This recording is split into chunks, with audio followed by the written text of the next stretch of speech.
ganda manood. Ang ganda manood, di ba?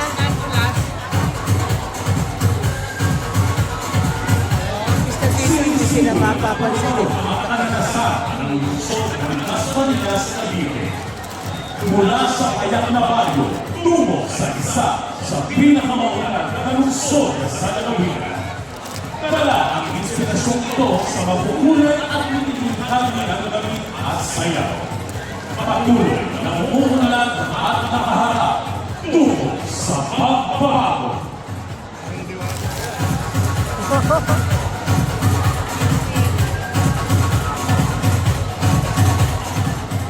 Isang masigang palakpakan para sa Paro-Paro Festival ng Dasmariñas, Cavite!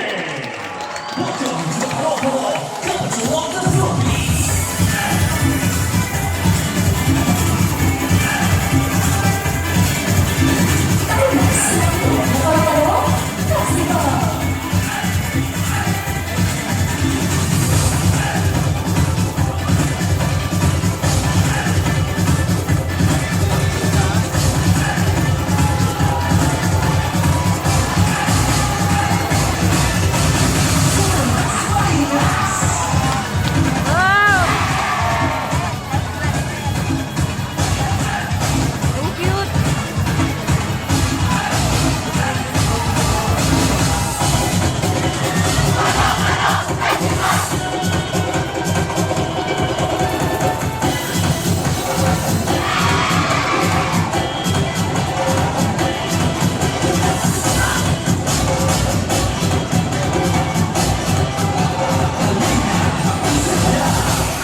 alagaan at protekta. Ipagmalaki at ipag-iwan. Mabuhay ang Malayang Inang Bayan!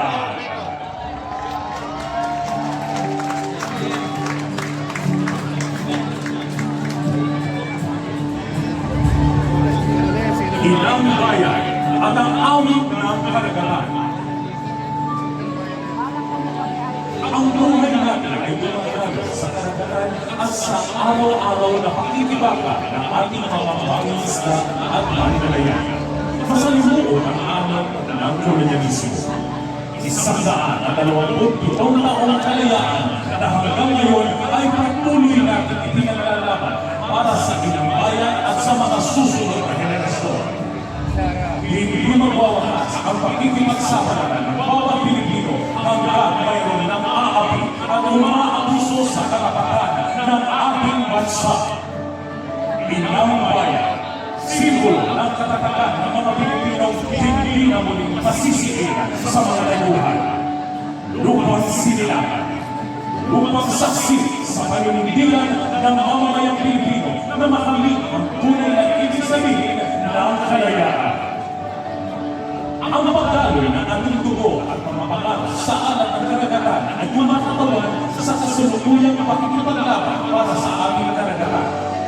Ito ay isa lamang halimbawa na patuloy ang ating pakikibaka para sa kasarinlan. Nananatili ang hangarin at pag-aasang makamit na hustisya mula sa mga tayuhang mananakot.